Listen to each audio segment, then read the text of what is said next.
योगी राम सूरत कुमार, योगी राम सूरत कुमार, योगी राम सूरत कुमार, जय गुरुराय. ஸ்ரீராமகிருஷ்ணர் சொல்லுவாரு, சில குளத்துல பார்த்தாக்கா ஃபுல்லா பாசி இருக்கும், பாசி மூடி இருக்கும். அப்போ நம்ம சும்மா ஒரு கல் எடுத்து போடுறோம்னு வச்சுக்கோங்க, அந்த இடத்துல மட்டும் பாசி கொஞ்ச நேரத்துக்கு வராது. கொஞ்ச நேரம் கழிச்சு பார்த்தாக்கா மறுபடியும் அந்த இடம் பாசியால் மூடப்படும். இதே மாதிரி தான் நம்மளுடைய வாழ்க்கையும். நாம ஏதோ நாமம் ஜபிக்கிறோம், இல்லைன்னா ஏதோ புத்தகம் பாராயணம் செய்கிறோம், பகவத்கீதை படிக்கிறோம், சிவபுராணம் பாடுறோம். இதெல்லாம் அந்த பாடுற சமயத்தோடு சரி. கொஞ்ச நேரம் கழிச்சா நமக்கு சாதாரணமாக ஆசி மறுபடியும் மூடிடும். அப்போ அதனால அப்பப்போ கல்லெடுத்து போடணும். அதாவது ஆன்மீகமான கதைகள், ஆன்மீகமான அனுபவங்கள், அவங்களோட உள்ள சத்தங்கம், தொடர்பு, இதெல்லாம் அப்புறமா நம்மளே பகவானை பற்றி ஸ்மரிக்கிறது, நாமம் ஜபிக்கிறது, இந்த மாதிரி கடவுளை பற்றி, அதாவது ஆன்மீகம் என்னென்ன உங்களால் செய்ய முடியுமோ அது எவ்வளவு அடிக்கடி செய்ய முடியுமோ. ஏன்னா தொடர்ந்து நிரந்தரமா நம்மளால செய்ய முடியறதில்லை.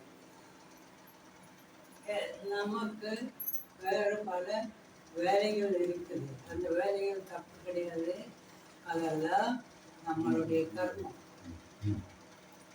அதனால பகவானே நமக்கு ஒதுக்கின பணிகள் அது செவ்வனே செய்யணும். அதுவும் சாதனை தான், அதுவும் ஆன்மீக சாதனை தான்.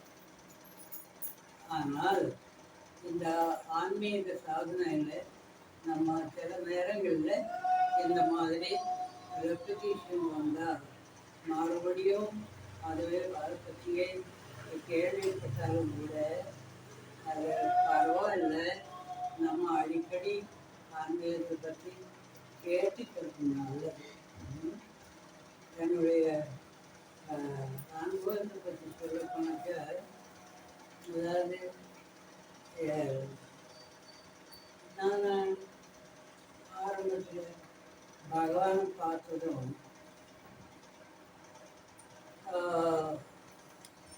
கேள்விப்பட்டேன், பகவானுடைய புத்தகங்களை படித்தேன். அதாவது பகவானுக்கு ஞானம் கிடைச்சது ஓம் ஸ்ரீராம் ஜெயராம் ஜெய ஜெயராம் அப்படிங்கிற மந்திரம். அப்படி உள்ள அந்த மந்திரம் சொல்லிகிட்டே இருந்து அவருடைய குருவருடைய உபதேசப்படி அது சொல்லிகிட்டே இருந்து தான் பகவானுக்கு ஞானம் கிடைச்சது. அப்போ நானாக நினைச்சேன், சரி நம்மளும் அதை சொல்லுவோம். பகவானுக்கு ஞானம் கிடைச்ச ஒரு மந்திரம் தானே, ஞானம் வாங்கி கொடுத்த ஒரு மந்திரம் தானே, அதனால நம்மளும் அது ஜெபிப்போம் அப்படின்னு வீட்டுக்கு வந்து அந்த மந்திரம் ஜெபிக்க ஆரம்பித்தேன். கொஞ்ச நாள் கழிச்சு அப்பெல்லாம் ஒவ்வொரு மாதமும் பகவானை பார்க்க போவோம். அட்லீஸ்ட் அப்புறம் ஒரு நாளைக்கு நான் நினைச்சேன், அங்கே எல்லாரும் யோகிராம் சரத்குமார், யோகிராம் சரத்குமார், யோகிராம் சரத்குமார் சொல்லிட்டு இருக்காங்க. நான் என்னன்னா ஓம் ஸ்ரீராம் ஜெயராம் ஜெய ஜெயராம் சொல்லுவேன். இந்த ராம்ங்கிறது ஒரு சரித்திர புருஷன். அவரை பற்றி அயோத்தியா, ராம, தசரதை இதெல்லாம் நான் அப்படியே கற்பனையில் யோஜனை பண்ணி பட்டு ராம்ங்கிறது அதெல்லாம் இருந்தாலும் எனக்கு அந்த தாட்ஸ் வந்ததுன்னு சொல்கிறேன். ராம்ங்கிற சப்தத்துக்கு அது ஒரு மந்திரம், அது வேற இருக்கு. அப்போ நான் நினைச்சேன் இந்த மாதிரி ஒரு சரித்திர புருஷன் ராம், சீதா, ஹனுமான் அப்படி அவங்களை பற்றியெல்லாம் நினைச்சு இங்கே இருக்கிற ஒரு தெய்வீகமான சக்திகள் பெற்ற ஒரு ஞானி. அவரே சொல்றாரு, யோகிராம் சுரத்குமார்னு சொல்லுங்க, ஒரு மந்திரம் அவரே கொடுத்திருக்காரு. அதனால நம்மளும் இதுக்கு பதிலாக அதே மந்திரம் சொன்னா என்ன அப்படின்னு ஒரு எண்ணம் மனசில் வந்தது. நான் ஒரு லெட்டர் போட்டேன் சுவாமிக்கு. சுவாமி, இந்த மாதிரி ஓம் ஸ்ரீராம் தேவன் ஜெயம் ஜெயராம் சொல்லிட்டு இருக்கேன். ஆனால் அங்கே வந்து பார்த்தாக்கா எல்லாரும் அங்கே சுவாமியனுடைய பேர் யோகிராம் சுரத்குமார், யோகிராம் சுரத்குமார் சொல்லிட்டு இருக்காங்க. நானும் அதை சொல்லலாமா அப்படின்னு எழுதி போட்டேன். அடுத்த வாட்டி நான் போறேன். முதல் கேள்வி Bhagwan, you appear to have some doubt. உனக்கு ஏதோ ஒரு சந்தேகம் இருக்கும்போது அது இந்த பிச்சைக்காரன் பேரல்ல. சந்தேகத்துக்கு அவரே பதில் சொல்றாரு. அது இந்த பிச்சைக்காரன் பேரல்ல, என்னுடைய அப்பா பேரு. அதனால நீ அதை தாராளமா சொல்லலாம். நான் கேட்காமலேயே என்னுடைய சந்தேகத்துக்கு நிவர்த்தி பண்ணி தந்தார். அது இந்த பிச்சைக்காரனுடைய பேரல்ல, என்னுடைய அப்பா பேரு தான். அது நீ தாராளமா சொல்லலாம் அப்படின்னு எனக்கு அனுமதி கொடுத்தார்.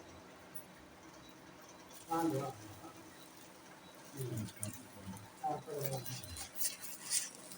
அதுல இருந்து நான் பகவானுடைய நாமத்தை சொல்ல ஆரம்பித்தேன். அப்புறமா பகவானே பகவானே தனியாக கூப்பிட்டு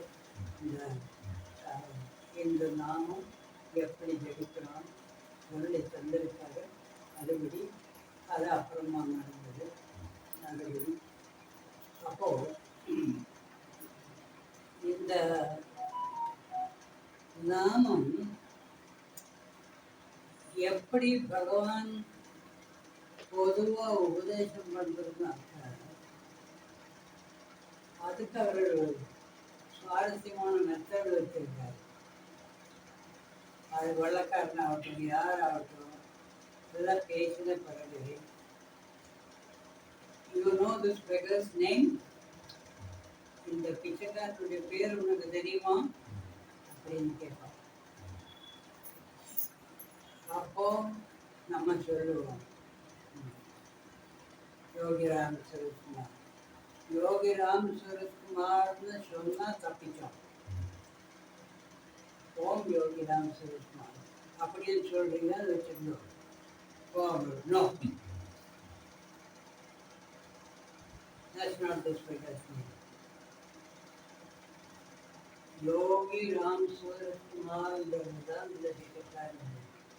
அதோட நீ எதுவும் சேர்த்துக்கலாம். நம்ம வேற ஏதாவது அதோட கொஞ்சம் சுவாமி யோகிராம் சுரத்குமார் அப்படின்னு ஏதாவது சேர்த்தி சொன்னாக்க பகவான் இது சில நேரங்களில் கோபம் வந்துடும். அது மாற்றி சொன்னார். ஆஹ், பல மந்திரங்கள் நம்மளுடைய முன்னோர்கள் ரிஷிமார்கள் தந்துட்டு போயிருக்காங்க. அதில் ஒண்ணுதான் ஓம் ஸ்ரீராம் ஜெய ராம் ஜெய ஜெய ராம். இன்னொன்று தான் ஓம் நம சிவாய. இதெல்லாம் பொதுவாக சாதாரண எல்லாரும் சொல்லக்கூடிய எல்லாருக்கும் தெரிஞ்ச மந்திரம். ஆனா இந்த யோகி ராம் சூரத்குமார்ங்கிறது ஒரு புது மந்திரம். நம்மளுடைய புராணத்துல பார்த்தாலும் இருக்கார். அவருடைய சில செயல்கள் பார்த்தாக்கா இது ஒரு அபூர்வமான திறமை. அதுக்குன்னு ஒரு அபூர்வமான பேரு அந்த பிறவிக்கு கிடைச்சிருக்குது. அவர் என்ன சொல்வாருன்னா, என்னுடைய அப்பா இந்த உலகத்திற்கு ஒரு பொக்கிஷம் கொடுத்திருக்கார். என்னன்னா யோகிராம் சூரத்குமார் என்கிற நாமம். என்னுடைய அப்பா இந்த உலகத்திற்கு ஒரு பொக்கிஷம் கொடுத்திருக்கார். அது என்னவென்றால் யோகி ராம் சூரத்குமார் என்கிற நாமம். அப்போ அது என்ன? இப்போ நம்மளுடைய ரிஷிமார்கள் மணிகள் அவங்களுக்கெல்லாம் மகாமணிகள் அவங்களுக்கெல்லாம் வேற ஒரு பேர் இருக்கு. என்னன்னா அவங்களுக்கு சொல்லுவாங்க, அவங்கெல்லாம் மந்திர திருஷ்டாக்கள். மந்திர திருஷ்டாக்கள் அப்படின்னாக்கா மந்திரங்களை பார்க்கக்கூடியவர்கள்.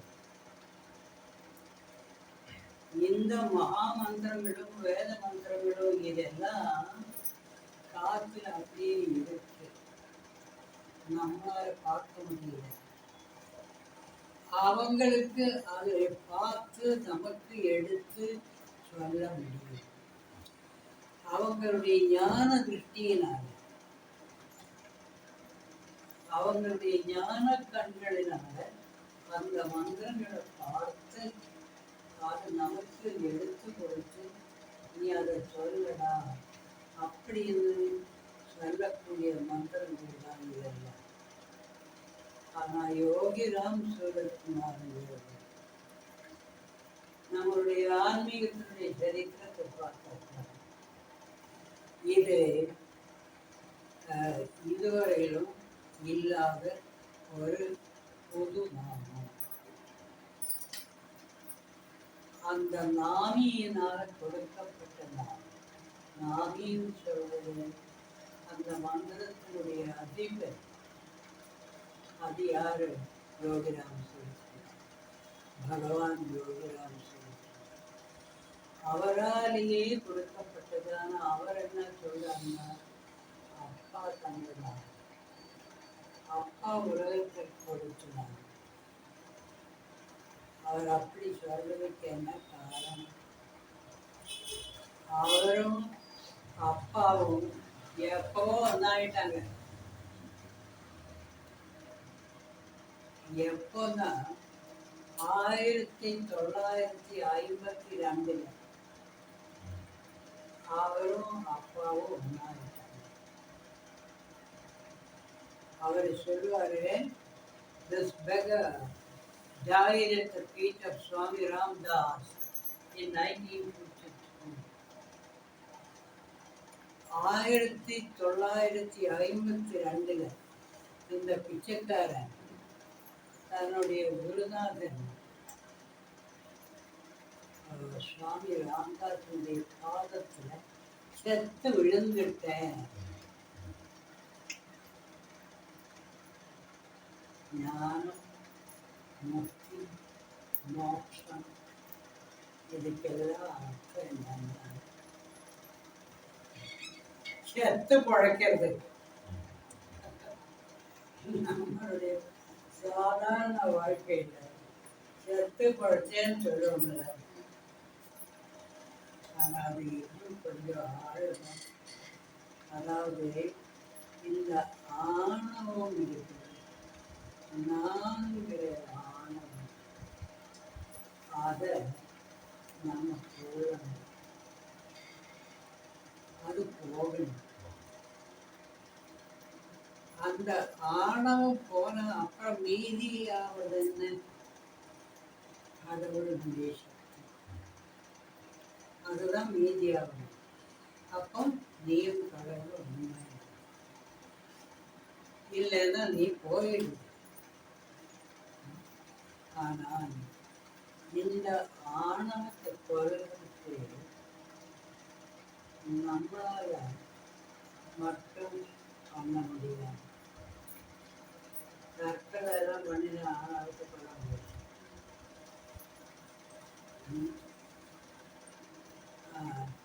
நான் செத்துடுவேன், நான் போயிடும் அப்படின்னு கற்களை பண்ணாங்க. உன்னை கொல்றதுக்கு ஒரு குரு வேணும். குருநாதன் வந்து உன்னுடைய ஆணவத்தை எப்படி கொள்வது, எப்படி இல்லாமல் செய்யறது, அது அவர் கேட்டு அதன்படி நடந்து அவரு நினைச்ச காலத்துல தான் அது நடக்கும். இப்போ குருநாதர்கள் வருது, நமக்கு ஞானம் கல்வி முக்கி அதனுடைய வழியில கொண்டு போய் முடிஞ்சால் நமக்கு அந்த ஞானம் வாடி தரது தான் வரும். நம்மளுடைய பகவானுடைய குருநாதர் சுவாமி ராம்தாஸ் நமக்கு தெரிஞ்ச வரையில் 2 பேர்த்துக்கு ஞானம் கொடுத்திருக்காங்க. ஒன்று நம்மளுடைய பகவான் யோகிராம் சிவகுமார், இன்னொன்று மாதாஜி கிருஷ்ணாபாய் நம்பிய ஒரு அம்மா இருந்தாங்க. சுவாமி ராம்தாஸுக்கு அப்புறம் அந்த ஆசிரமத்தினுடைய ஒரு அம்மா இருந்தாங்க. அவங்களுடைய பேரு தான் மாதாஜி கிருஷ்ணாபாய். அவங்களுக்கு ஒரு தனிப்பட்ட உதாரணம். அதாவது குருநாதன் எடுத்து வளர்த்து குண்டலினி எழுப்பி வேற என்னென்ன அவங்களுக்கு பண்ணணும் அதெல்லாம் செஞ்சு ட்ரைனிங் கொடுத்து மோட்டத்துக்கு கூட்டிகிட்டு போன ஒரு கதை தான். ஆனால் அவங்கள பற்றி அவங்களுடைய குருநாதன் சுவாமி ராம்தாஸ் சொல்லுவார்களே, அது ஒரு ஏரோப்ளைன், சும்மா மெதுவாக போகிற பிளெயின் கிடையாது. அது ஏதோ நான் சொன்னால் அதுக்கு மேலே அது போகும், வேகமாக முன்னேறக்கூடிய ஒரு ஏரோப்ளைன். அதனால தான் அவருக்கு மாதாஜி கிருஷ்ணாபாய்க்கு ஞானம் வாங்கி கொடுக்க முடியுது. அப்போ இது எவ்வளவு அரிதான ஒரு சமாச்சாரம். ஞானம் கிடைக்கிறதுங்கிறது ரொம்ப அரிதான ஒரு சமாச்சாரம். ஆனால் மற்றவங்களுடைய கதி என்ன ஆகுது? இப்போ சுவாமி ராம்தாஸ் வந்து எவ்வளோ நாடுகளில் போய் உபதேசம் பண்ணியிருக்காரு, லெக்சர் கொடுத்துருக்காரு. நம்ம நாட்டிலே அதே மாதிரி ஆசிரமம் நிறுவி இன்னும் அது நடக்குது. இவங்களுக்கு ஞானம் கிடைக்குது. அப்போ இவங்களுடைய கதி என்ன ஆகுது? கவலைப்படவில்லை. நம்ம ஒவ்வொருத்தரும் அவங்களுடைய வழி பின்பற்றி நடக்கும் முன்னேறித்தான் இருக்கும். யோகிராம் சுரத்குமார் அப்படின்னு ஒரு வாட்டி சொன்னாங்க. நீங்க முன்னேறி அப்போ பலமுறை சொன்னாங்க.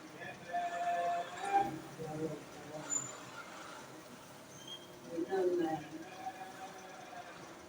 இப்போ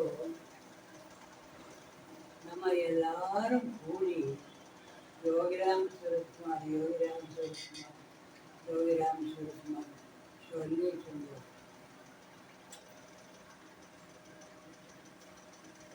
வீட்டுக்கு போன பிறகு எல்லாருடைய ஒரு வழக்கத்துக்கு தகுந்த மாதிரி தனியாக உட்காரும்போது அல்லது ராத்திரி தீபம் ஏற்றின பிறகு அல்லது தூங்க போகும்பொழுது யோகிராம் சுரத்குமார் யோகிராம் சுரத்குமார் அப்படியே தனியாக சொல்லி தூங்குறது. அது ஒரு அருவி. நம்ம தனியாக சொல்றோம்ல யோகிராம் சுரத்குமார் யோகிராம் சுரத்குமார், அதுக்கு சக்தி இல்லைன்னு கிடையாது. நம்ம பகவானை கூட கனெக்ட் பண்ணுறோம். ஆனால் அது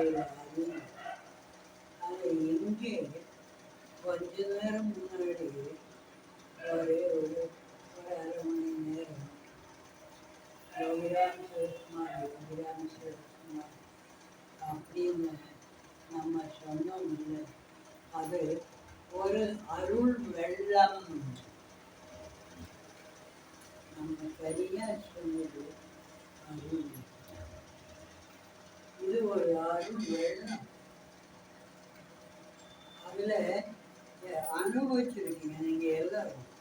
அதில் தனியாக அப்படியே அது கேட்கும் பொழுதே ஒரு தனிப்பட்ட ஒரு ஆனந்தம். அது ரொம்ப முக்கியம். அந்த ஆனந்தம் அனுபவிக்கிறது ரொம்ப முக்கியம். அதுக்கு தான் சத்சங்கம்னு சொல்றோம்.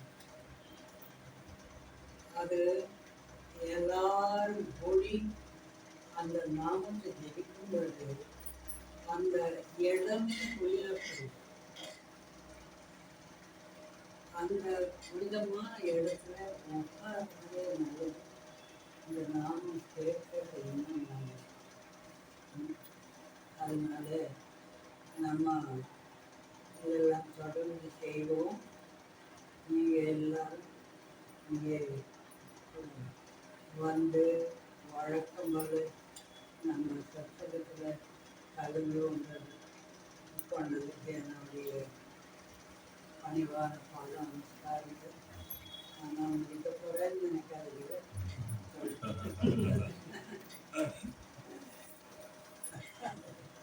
நமஸ்காரம் சொல்லி நம்மளை அனுப்ப போகிறோம் அப்படின்னு நினைக்கிறவங்க அதாவது உங்களுக்கு ஆட்சேபம் இல்லை. நம்ம சாதாரண பகவானுடைய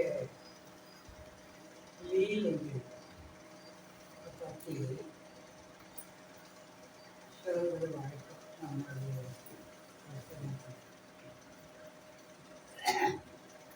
ஒருத்தர் இந்த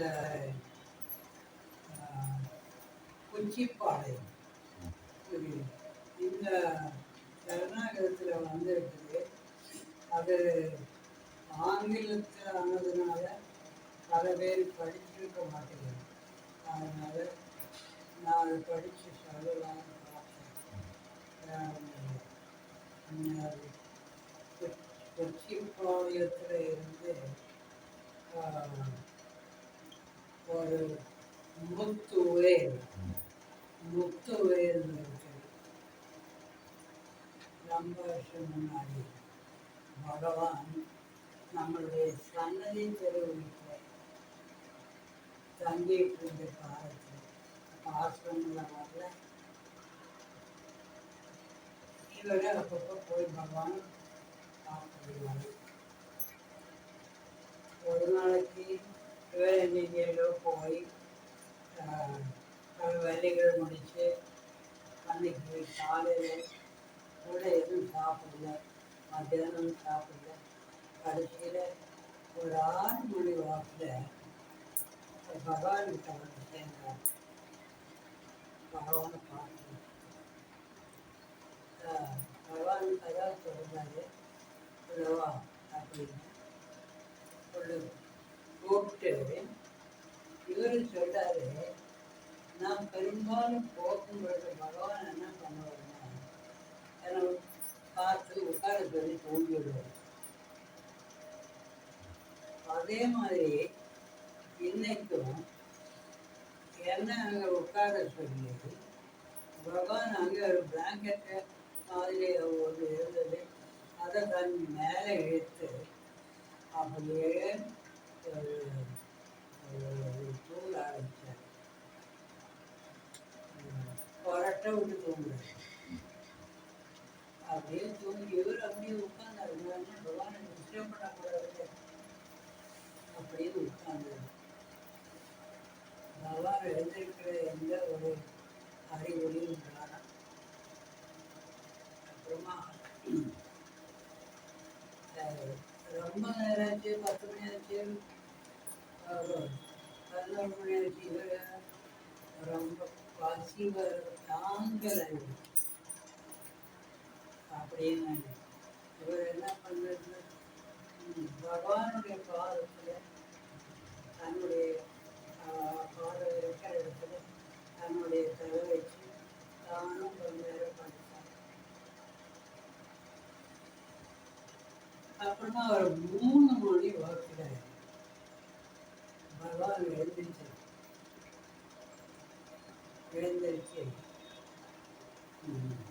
பார்த்து பக்கத்தில் இருக்கிற ஒரு 2 பை என்னமோ வைக்கிறது சின்ன பை, அது ஒரு பை எடுத்தாங்க. அதை எடுத்து அதை அப்படியே பிசைஞ்சாங்க. அதில் ஒரு 2 கிளாஸ் தண்ணி, அங்கே தண்ணி கூட இருக்குது, ஒரு பாத்திரம் தண்ணி வைக்கிறேன். அதில் இருந்த 2 கிளாஸ் தண்ணி எடுத்து இந்த ரொம்ப முத்துவர் முன்னாடியே வச்சு இந்த பயிரை கையை விட்டு அவர் அப்படியே சமாச்சாரம் எடுத்து சாப்பிடாங்க. அது என்னடா சீடை முறுக்கு இதெல்லாம் தான், இதெல்லாம் இருந்துச்சு. முத்து வேலை பார்க்குறாரு, நான் சாப்பிட்டேன். இவர் பார்க்குறாரு, நான் சாப்பிட்டேன். ஒரு பை முடிஞ்சுது. அப்புறமா அடுத்த பை எடுத்தார். அதையும் இதே மாதிரி சாப்பிட்டு இவரை பற்றி எதுவும் கவனிக்கவே இல்லை. இவருடைய கடைசியில் நினைக்கிறாரு, இது ஒரு ஞானியாச்சு, எனக்கு பசிக்கிறது கண்டிப்பாக அவருக்கு தெரியும், தெரியாமல் இருக்காரு, இருந்தாலும் இவர் இப்படி பண்ணுவாங்க.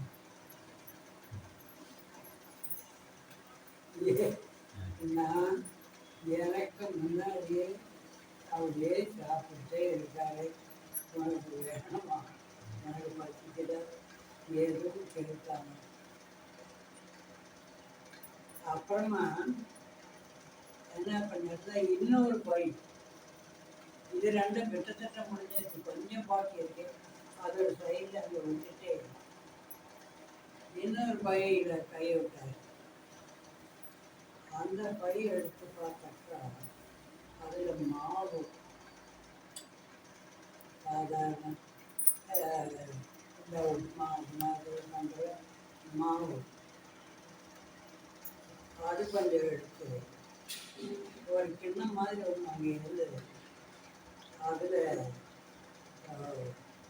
அதை எடுத்து அது கொஞ்சம் இந்த 2 கிளாஸ் தண்ணீர் அதில் கொஞ்சம் தண்ணி விட்டு நல்லா பசியாக பிசைஞ்சிட்டு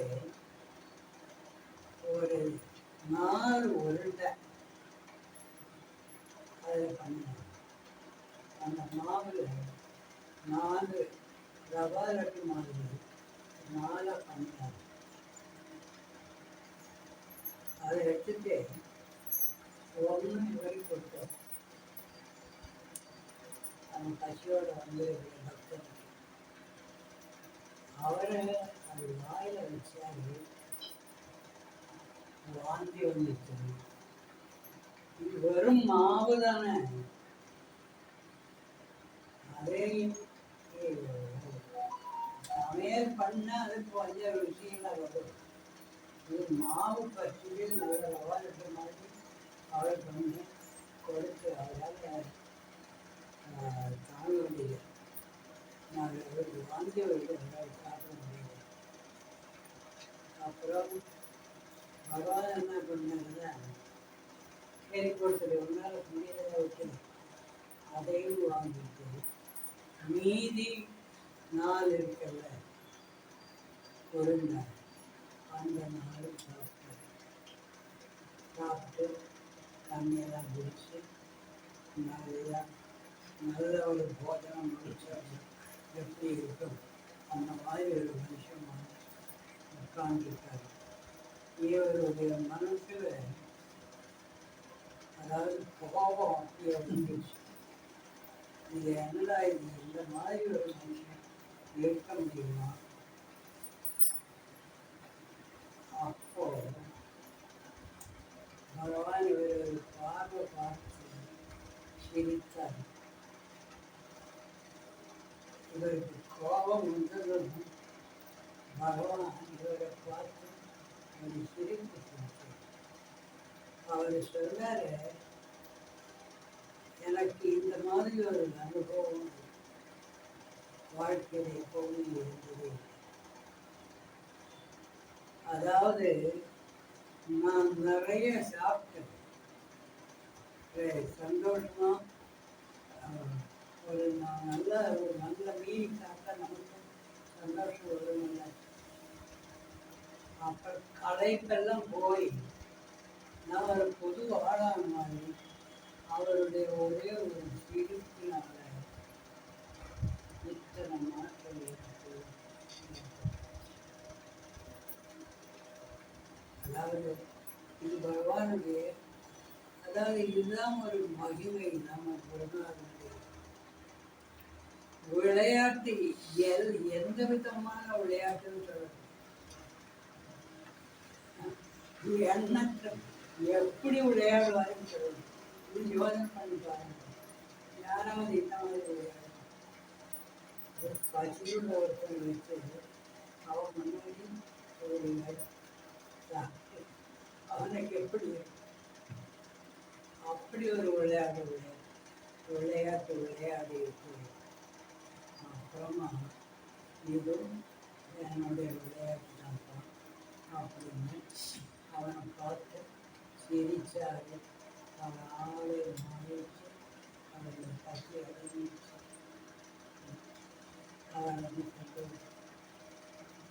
அவர் என்னமோ சொல்றாரு, அதாவது இந்த இவங்கெல்லாம் பாண்டவர்கள் துர்வாச மகர்ஷி ஏதோ ஒரு சமயத்தில் சொல்றதுக்கு அந்த கதை தெரிஞ்சிருக்கலாம். அதாவது துர்வாச மகர்ஷிக்கும் அவருடைய சீடர்களுக்கும் ரொம்ப பசி எடுத்தது. அப்போ ஸ்ரீ கிருஷ்ண பரமாத்மா பாண்டவர்கள் சாப்பிட்ட மிச்சம் அது கிருஷ்ண பரமாத்மா சாப்பிட்டாரு. சாப்பிட்ட பிறகு இவர் துர்வாசாவுக்கும் அவருடைய சீடர்களுக்கு பசி தீர்ந்தார்கள். அப்போ இவர் கேட்கிறாரு, இவர் யாரு? அந்த காலத்துல கிருஷ்ண பரமாத்மா பண்ணது இவர் இந்த காலத்துல பண்றாரு, அப்போ இவர் யாரு அப்படின்னு கேட்கிறார். அந்த மாதிரி ஒரு விளையாட்டு விளையாடுங்க.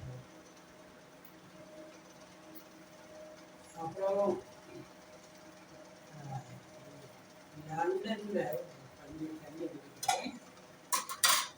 மணிவேலன் ஜெகநாதன் அப்படின்னு ஒருத்தர் லண்டன்ல குடியிருக்கார். பகவானுடைய பக்தர். இது நடந்தது சமீப காலத்தில் 1919.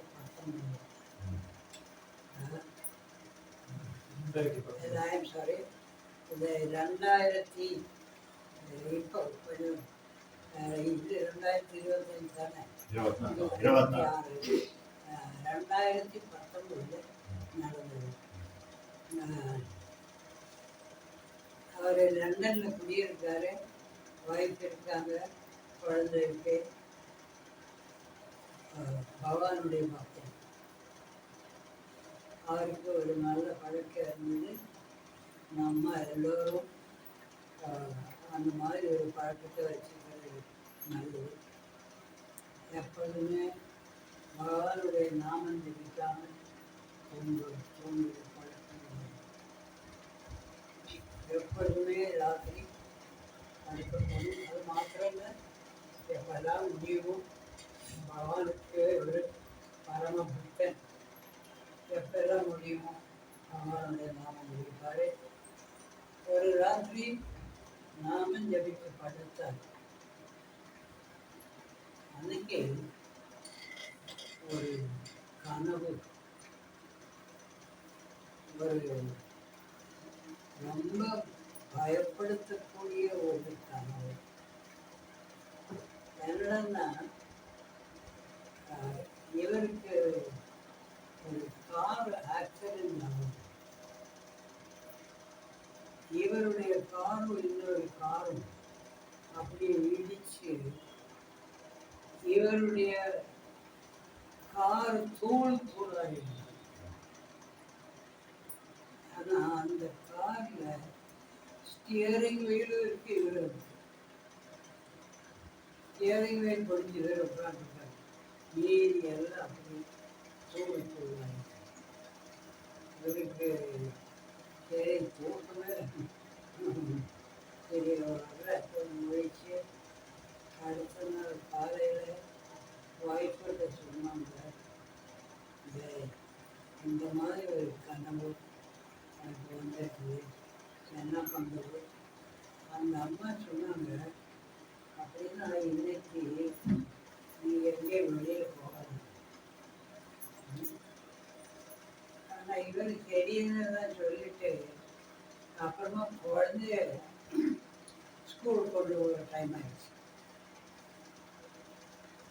சரி, நான் குழந்தைய ஸ்கூல் விட்டு வந்துடுறேன், கார் எடுத்து போகிறேன். ஸ்கூலில் போய் சேர்ந்தாச்சு. ஸ்கூல் காம்பவுண்ட் காரை இவர் ஒரு இடத்துல நிப்பாட்டுறாரு. இவருடைய கார் அப்படியே நிற்கிறது. பின்னாடி இருந்து ஒரு பெரிய கார் வந்து இடிச்சு இவருடைய பம்பர் இடிச்சு பயங்கரமான சத்தம். இவர் வெளியில வந்து பார்த்தாக்கா அந்த பம்பருக்கு நல்ல டேமேஜ். அது வேற யாருக்கும் எந்த பிரச்சனையும் இல்லை. அவங்ககிட்ட இவர் சண்டை போட்டாரு. எனக்கு இவர் எல்லா ரூலும் ஒப்சர்வ் பண்ணி அவர் வந்து இருந்துச்சான். பட் அவர் விட்டு விடுங்க. அந்த ஒரு நிகழ்ச்சி கடைசியில் அவர் பையனை வட்டாச்சு வீட்டுக்கு போயிட்டு அன்னைக்கு அவர் ராத்திரி தூக்கமே வரல, நினைச்சிட்டே இருக்கார். அதாவது நான் பகவானுடைய நாமம் முடியும் எனக்கு இந்த மாதிரி ஒரு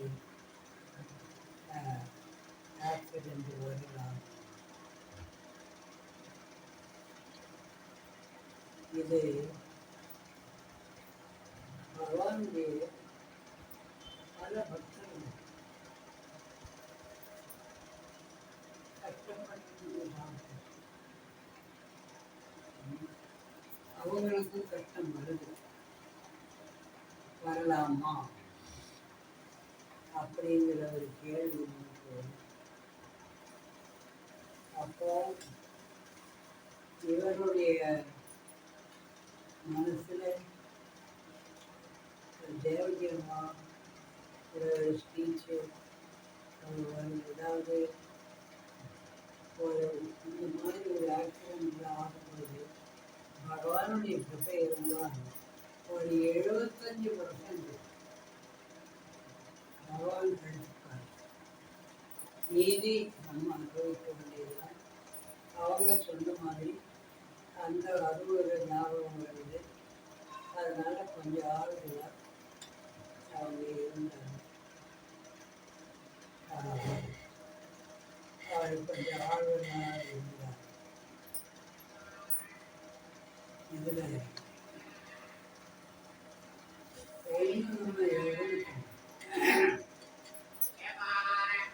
பகவான்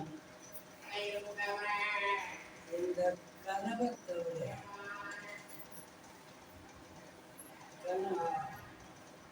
அவருடைய மனைவியை விட்டு ஒரு உபதேசம் கொடுத்தாருக்காரு,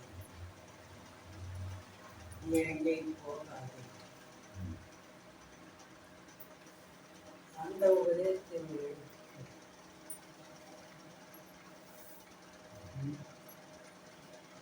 அதனால நம்ம மனைவி சொல்லப்பட்டாரு, மனைவி சொல்ல தாய் சொல்லப்பட்டாருன்னு சொன்னோம். நம்ம இந்த தருணத்தில் மனைவி சொல்லப்பட்டாரு அவங்க சொல்லியிருக்காங்க. அதுக்கு கொஞ்சம் செவி தாய் செய்திருந்தா இது நடந்திருக்கு. ஏன்னா அது ஒரு காரணம். அப்புறம்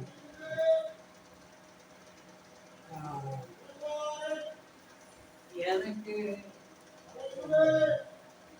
ஒரு வாட்டி நான் கோயம்புத்தூரில் மொத்தம் அவர் தான் இந்த மாதிரி வராங்கன்னு கேள்விப்பட்டு நானும் ஒரு எங்களுக்கு தெரிஞ்ச ஒரு ஃபேமிலி இங்கே இருந்தாங்க. 2 ஃபேமிலி ஒரு காரில் அம்மாவை பார்த்து போயிட்டு இருந்தாங்க. அந்த சமயத்தில் இதே மாதிரி அவருடைய காரில் தான் போயிட்டுருக்கோம். திடீர்னு ஒருத்தர் சைக்கிளில் கொடுத்து வந்தார். அவர் என்னன்னா ஹேண்ட் பிரேக் பிடிச்சிட்டாரு. கார் ஒரு சுற்றி விழுந்தது. இவர் என்னோட மேலே விழுந்தார், ட்ரைவ் பண்ணார். அப்புறமா எங்கே கிளாவிக்கிள்னு சொல்லுவாங்க, அந்த எலும்பு டேமேஜ், அந்த எலும்பு ஃப்ராக்சர் ஆகிடுச்சு. அப்படியே மற்றவங்க இந்த மாதிரி என்னுடைய மீட்டிங் நடக்கிற இடத்துல ஒரு நடுவில் ஒரு ஆஸ்பத்திரியில் போய் ஒரு ஃபர்ஸ்ட் எய்டு பேண்டேஜில் கட்டி அங்கே போகிறதும் எல்லாருக்கும் சொன்னாங்க, இந்த மாதிரி ஒரு ஆக்சிடென்ட் ஆகிடுச்சு. அப்போ பரவாயில்ல, நீங்கள் முன்னாடி போங்க, க்யூவில் இருக்க வேண்டியதில்லை அப்படின்னு க்யூவில் முன்னாடி போய் அம்மா கேட்டாங்க, என்ன ஆச்சு மகனே? நான் சொன்னேன், இந்த மாதிரி ஒரு ஆக்சிடென்ட் ஆச்சு, அம்மா தான் காப்பாற்றி விட்டீங்க. அதெல்லாம் சரி, நீ சேலத்துக்கு போன பிறகு கண்டிப்பாக டாக்டர் பார்த்து அதுக்கு உடனே செய்யணும் அப்படின்னு. அடுத்த நாள் காலையில் அம்மாவோட ஒரு ஸ்பீச், அந்த ஸ்பீச்சில் எடுத்ததும் ஆக்சிடெண்ட்டை பற்றி தான் சொல்கிறாங்க. அவங்க சொன்னாங்க,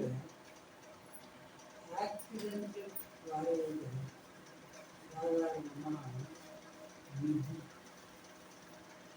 விதிப்படி இந்த இந்த வயசுல இவனுக்கு இந்த மாதிரி ஒரு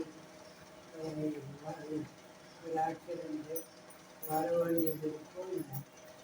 பொதுவாக மேஜர் ஆக்சிடென்ட் எல்லாம் இருக்கிறது.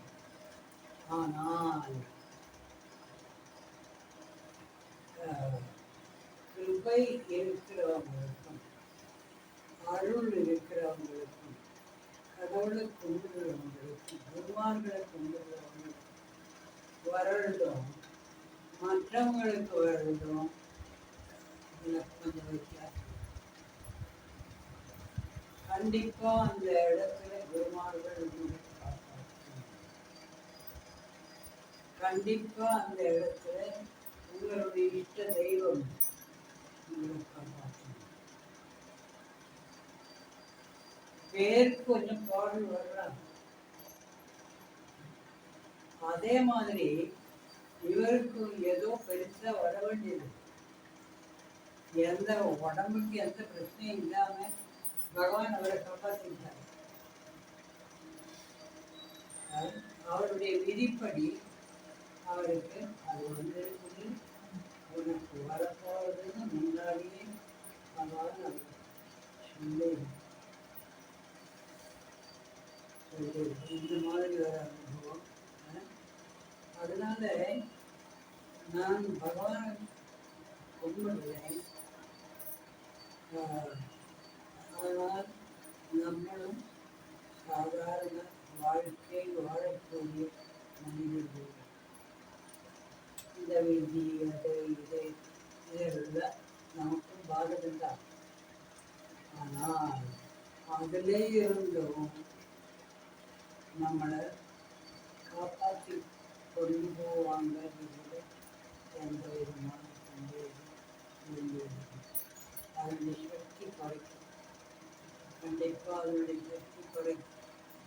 பல நேரங்களில் அது அவர்களும் செய்வாங்க. இதனால்தான் நம்ம கடவுளையும் பகவானையும் கண்டிப்பாக இந்த ஆன்மீகமான வழியில் போகிறது எல்லாம் நடக்கிறது. அந்த நம்ம பகவான் அப்பான்னு சொல்லுவாங்க. அந்த அப்பா தான் எல்லாம் நடக்கும். அந்த அப்பாவுக்கு வணக்கம் சொல்லி அவருக்கு சரணாகதி அடைஞ்சு நம்ம வாழ்வது நல்லது. அதனால் நம்ம தேர்வு எடுத்து அது நல்லதுக்கே அப்படின்னு உணர்ந்து நம்ம தொடர்ந்து